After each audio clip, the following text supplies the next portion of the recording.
When and where did the inflation occur in Jamaica? Well, Jamaica experienced significant inflation primarily in during 90s, and it has the average inflation rate for 91.1% over that period. The key factors triggering inflation in Jamaica include exchange rate depreciation, rising oil prices, government budget deficit, wage increases, and etc. And this is the economic data. Inflation in Jamaica, the following impacts on demand and supply forces. These are the demand side, and these are the supply side. Increased production costs, supply chain disruptions, reduced supply.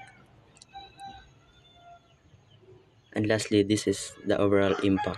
Higher prices, reduced economic growth, increased poverty.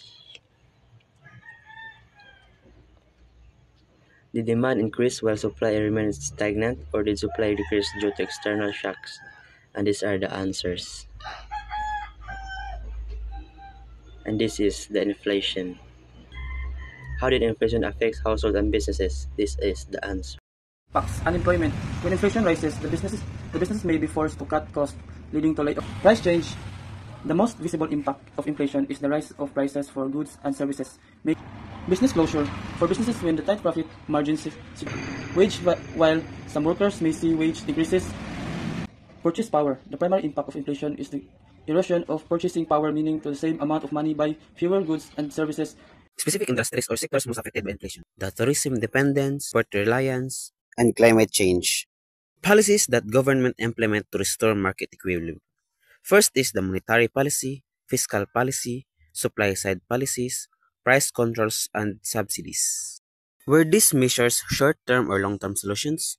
The measures implemented by the Jamaican government to restore market equilibrium were mixed or both short-term and long-term solutions. These are the short-term solutions. And these are the long-term solutions. The Jamaican government aimed to address the immediate challenges of examples of policies that worked or failed. Policies that worked.